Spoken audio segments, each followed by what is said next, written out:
หมอยซุงค่ะหมอยซุงพี่ๆน้องๆผู้ปันแห้งขาวใส่หมอหอมกุ๊กก๊อกค่ะมื้อนี้ก็เป็นวันที่16เดือนธันที่5ปี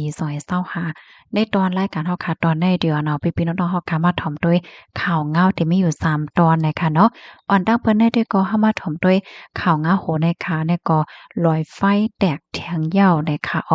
เมื่อวันที่15เดือนธันที่5ปี2025เนี่ยค่ะ ได้ก็อยู่ที่ห้องการข่าวนอกเมืองหลายๆห้องการเลยออกมาเปิ้นเผาลาดว่าตั้งฝ่ายโพกค้นคว้าและปากตาด้วยเกี่ยวกับเลยลองสภาวะลอยไฟแตกว่าแผ่นดินไหวตีในเมืองฟิลิปปินส์ค่ะเนาะเลยออกมาเปิ้นเผาลาดว่าไล่เกิดขึ้นเปิงเป็นลอยไฟอันมีชื่อว่าคานลาวนะคะเนาะอันนี้ก็แตกแถงยาวเฮ็ดจั่งใดคะลอยไฟอันใดได้ก็มันแตกเนอยอดมันนั่นเฮ็ดให้นะแตกเมื่อกลางในเจ้าวันที่13เดือนธันวาปี2025ที่ป่นมานั่นซ้ำแตกข้าวยามเปิ้นนอนหลับนอนหลีค่ะเนาะ2โมงปลาย55มินิว่าให้แหน่ค่ะอันที่มันแตกได้แต่ก็หึงอยู่5มินิจั่งใดเนี่ยค่ะที่เรียกว่าฮาวแฮ้งไว้ดังเก่าค่ะนะเฮ็ดให้อันเป็นเผา เตามันเนี่ยค่ะพุ่งขึ้นเหนือฟ้ากลางขาวในสูงถึง4.5กิโลเมตรเฮ็ดจั่งใดคะ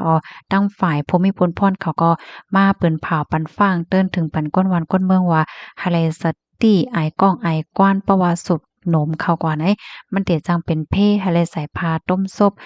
พาเฮ็ดคนนางว่าสังว่าเจ้าไหนเฮ็ดไหนค่ะได้เลยว่าเป็นปอกำที่4แล้วค่ะนะอันลอยไฟแตกในลอยไฟอันใดๆก็มีชื่อว่าคันลาออนนะคะนะ มันแตกปอกอ่อนตั้งสุดเมื่อวันที่3เดือนธันที่6และวันที่9เดือนธันที่12วันที่8เดือนธันที่4ปี2025ในเหยาวก็ปอกในเที่ยงไหนก็เป็น4ปอกยาวนะคะข้อมูลในค่ะเลยเปิงอิงเอามาดีห้องการข่าว THA อัปเดตต่างไว้นะคะ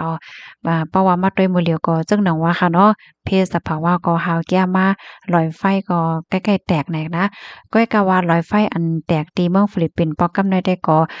มันเตึกคือก้นเบิ่งได้แต่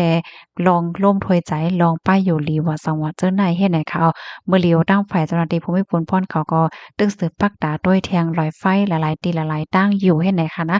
ลอยไฟเนี่ยมันก็สิมีหลายมิ้วค่ะเนาะลอยไฟบางอันก็มันมีสายใจยาวเฮ็ดให้นะลอยไฟตายกว่ายาวลอยไฟบางอันก็ยังตึงมีสายใจอยู่เฮ็ดจั่งใด ลอยไฟหมากอันซ้ำมีสายใจอยู่ใกล้กับว่านอนรับนอนหึงมาข้าวตังโขปากปีมันยาวให้แหน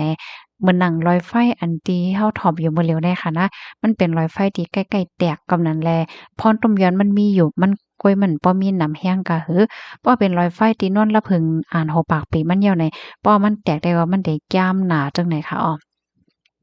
กำในเฮาค่ะมาถ่อมด้วยข่าวเงาลองตั้งเปิงเป็นที่ในเมืองเฮาอีกหนึ่งค่ะที่ในเมืองเฮาก็จั่งหนังว่าค่ะเนาะเกี่ยวกับเลยลองปล่อยหมากในข่าวเนี่ยปางเศร้าก้นปลายปีที่ได้จะเว้งฝ่ายขนหญ้าเฮิรมินมาปล่อยหมากแค่ไหนคะเมื่อวันที่14เดือนธันวาคมที่5ปี2025เข้าย่ำกลางค่ำ8โมงไป40มินินั่นค่ะซึ่งมานเอาเฮิรมินจากฝ่ายตามาปล่อยหมากค่ะเนาะน้ำหนัก5ปากป่อง2ลูกตกใส่อองตีเก่า ปางเศร้าก้นปลายเพซึกปางกอกนั่นเสียก่อไหลหัวเตอหญ้าซุ่มกำพองก้นแต่ก็มีรองหมาดเจ็บรูเซ็งสังนะคะก้นเปิ้นตีลาดว่าปอกในเฮิ่มหมิ้นอ่ำมาเล็บสังเหย้าค่ะเนาะมาปล่อยหมากตกใส่กำเหลียวให้หน่อยค่ะเป็นหมากน้ำหนัก5ปากป่องปล่อยตก2ลูกเมออ่อนตั้งตีไหลเป็นโฮงเฮียนตีไหลเป็นปังเศร้าก้นปลายเพไหนเขาฮู้อยู่ เขาฮู้อยู่หลีๆก็ตื้นตั้งใจมาปล่อยหลอกเงิดเฮ็ดจังเนี่ยนะหลอกเงิดป้ายโตป้ายใจก้นเมืองเฮ็ดให้ก้นเมืองโกจังไหนนั่นน่ะเนาะเปิ้นมาเมื่อวันที่18เดือนธันวาคมปี2024นั่นก็ซึ่งมันเอาเฮิ่มหมิ่นมาปล่อยหมากน้ำหนัก5ปักป่อง2ลูกตกใส่ปังเซาก้นปลายเพ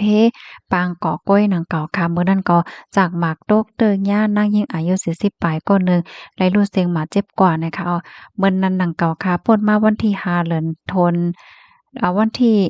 ป่นมาเมื่อวันที่5เดือนธันวาคมปี2024นั่นก็ปางเศร้าก้นปลายเพปางกอกในย่าเฮอเหมียนซึกมานมาปล่อยหมักน้ำหนัก5ปากป่อง2ลูกหมากตกเตอย่าก้นปลายเพรู้สึกสายใจเก่าก็ในนั้นป้าตั้งลูกอ่อนเสก้นหมาเจ็บซ้ำมีอยู่20ก่อปลายแหละค่ะ อ๋อค่ะนี่ก็เป็นลองปอยมักค่ะเนาะกำในค่ะที่ยอดอ่อนพี่น้องค่ะมาถ่อมด้วยเงาลายตีแสนหวีอีกหนึ่งเนี่ยค่ะนะลองตั้งเปิงเป็นในเนี่ยก็พี่น้องค่ะมังจื้อเนี่ยก็ได้มีความถามไว้อยู่ค่ะเนาะที่เว้งแสนหวีเนี่ยเป็นเว้งกึกปื้นเนี่ยค่ะพ้องย่ำบ่เหลียวในที่เว้งแสนหวีเนี่ยค่ะซึกเกากลางเขาก้มกำและเหย้าสีย่ำเหลียวก้นเมืองแขกเขามาขาดยิมอองตีลินเสียวก็เปิดเหตุการณ์ป้ายมักมีเขาอยู่เหย้าเฮ็ดจังได๋ค่ะ ก้นเปิ้นที่เขาลัดว่าเว้งแสนหวีเมืองใต้ปอดของอันซึกเกากลาง M&DA เขาก้มกำไว้นั่นค่ะย่ำพ้องตัวเหลียวก้นเมืองแขกเขามาหาคาดหยิมอองตีร้านตั้งขายและลอกเลนเสียวก็เหตุการณ์มักมีเขาอยู่ยาวเฮ็ดจังไหนคะออเว้งแสนหวีนั่นค่ะตับซึกเกากลาง M&DA เขาก้มกำไว้ไล่1ปีปลายยาวสีเว้งในมีเหนือเส้นตั้งรองใหญ่ด่าการต่อต่างกลก้าตั้งขาย สองจึงเมืองแขกและเมืองโฮมตมเมียมมาในเหลินในก้วยค่ะเนาะก้นเมืองแขกเขาเข้ามาคัดยิ้มอองตีลินเสียวก็เหตุการณ์มักมีเขาอยู่ยาวเฮ็ดจังไหนค่ะเมื่ออ่อนตั้งที่เว้งเซินหวีในแก้ไลญ่าเฮิมหมินมาปล่อยหมากเสย้อนเพราะว่าเมืองแขอยู่ใกล้กลางแก่นเล็ดปันแลย่ำเหลียวได้ก็มีเฮิมหมินมาปล่อยหมากสังเหย้าเฮ็ดจังไหนอ้อม ย้อนซึ่งมันเอาเฮอมินมาปล่อยหมักตกใส่การลงแซนด์วิชห้องยาแลโคเจ้าไหนก็รับซื้อเกากลางเขาในตึกแม่ขึ้นอยู่ไว้ให้ไหนค่ะข้อมูลตอนในค่ะเลยปีมาดีห้องการข่าวเงาหางเสียงได้ออกไว้นะคะเนาะ